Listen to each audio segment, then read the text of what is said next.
Lisa the Painful left me with joy down in my heart. It left me with questions upon questions, the ending ambiguous but somehow extremely satisfying. So when Lisa the Joyful came out, I purchased it within minutes of its release. Once again, Austin has delivered us a 2D side-scrolling RPG, mirroring the gameplay, graphics and style of Lisa the Painful. The story carries on shortly after the end of Lisa, starting with a cutscene of Buddy when she was much younger. One day, Brad returns home with a bagged and beaten passerby. Giving the terrified Buddy a knife, he commands her to kill him in an attempt to teach her survival. Cutting back to the present day, Buddy then awakens beside a recently mutated Brad. Beside her, a pile of joy, showing that she is taken to using the drug just as her adoptive father had. Before she can finish off Brad, out of pity rather than anger, Buzzard interrupts the fight to capture Brad and cart him away. Wandering, wounded and alone, Buddy is confronted by the Golden Opportunist gang and their leader, Bolo. Rando appears to protect her and the two run when a Joy Mutant attacks the gang. From here they travel east and find a halfway point between the two sides of Olaf, called the List. The List is a large wall with the names of local rulers inscribed upon it, with Buff Van Dyke, Han Tsunami and Hank Hollywood, all casualties from Painful, crossed out. With ninja skills and a sword, Buddy, along with Rando, goes out to hunt down the top guys in Olaf, wanting to carve a name out for herself in blood and rule the region. Wait, what? This is where the game started to lose me.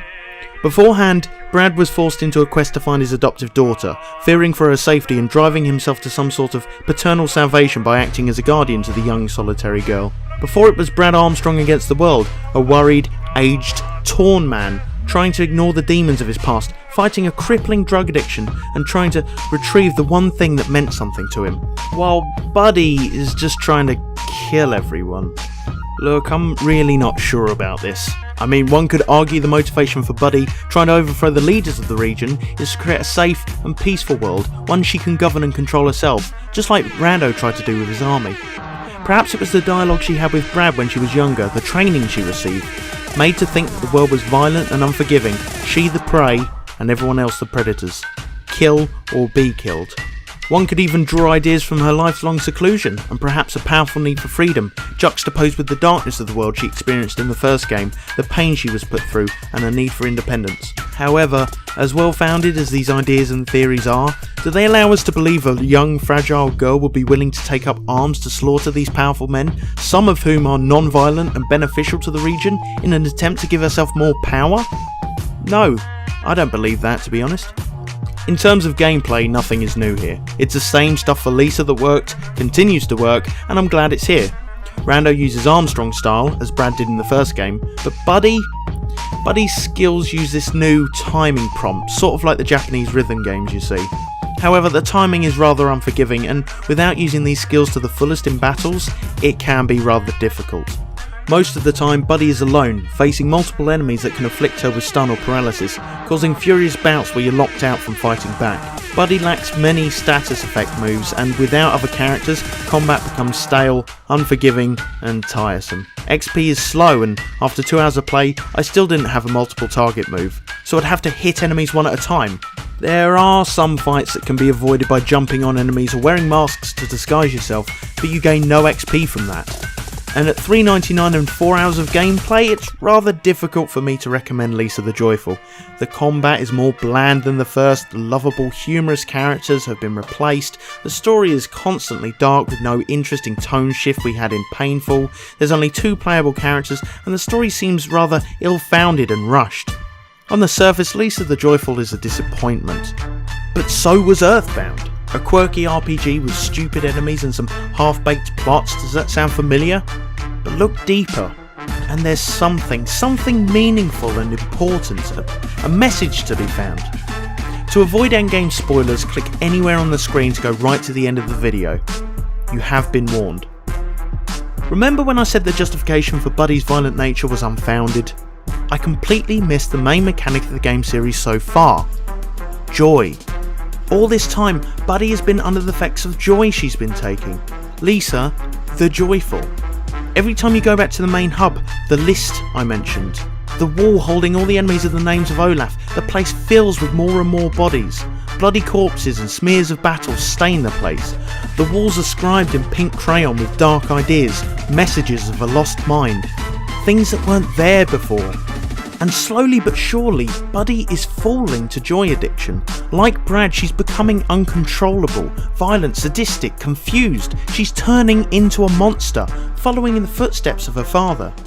At the start, she tells Rando she doesn't feel anything. A common side effect of joy. All the main characters, Rando, Buzzo, Yado, everything is explained, and it all revolves around one thing: joy. Brad was a broken man after the Flash, yet he found Buddy. To him it was salvation, his fresh start, a new way of life. She was his everything. But over time, Brad's paranoia would get the better of him. The idea of the surrounding violence and pain in the world. Buddy was to live a life of sexual slavery and pain if they allowed it. She was his secret to keep. Not only that, Buddy naturally began to call Brad her father, bringing back visions of his own father, Marty. Coupled with the fact that curious Buddy asked his friends of Dustin, i.e. Rando's adoptive son, it drove the father stereotype even deeper. The past would haunt Brad as Buddy grew up, heightening his paranoia, causing him to hide Buddy away from his friends, keeping her secluded and alone as he took what he could to cope. Joy. Buzzo was close to Lisa in some way. It's never truly explained, but her death destroyed him. He could have helped her as much as Brad could have, but to him it was all Brad's fault. He was the one responsible for Lisa's suicide, and throughout Lisa the Painful, Buzzo makes Brad suffer. It is only at the start of Joyful that we see Buzzo look upon the freshly mutated Brad in pity. He's pathetic, destroyed, ravaged.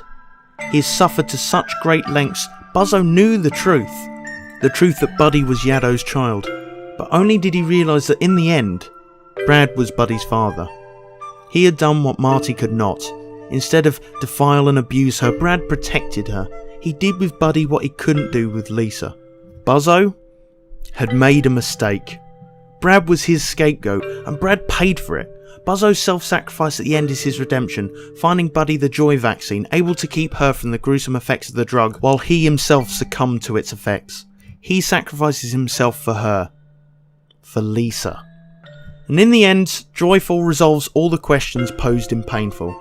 And it does it so well, so meaningfully and so well rounded that all the struggle was worth it. And maybe that's what Austin was going for. A struggle. And it was a struggle, a fight every step of the way, and why wouldn't it be? A poor young girl with nothing but a sword, no small task to kill the warlords of a patriarchal region of rapists and murderers. And late in the game, things start to get slightly easier, as if Buddy's joy transformation begins to take hold and she becomes stronger and more violent. It all fits together so well. Alright, enough talking. You will like this game if you like Lisa, tying things together, and endeavours. Lisa the Joyful receives an Indie Bin recommendation.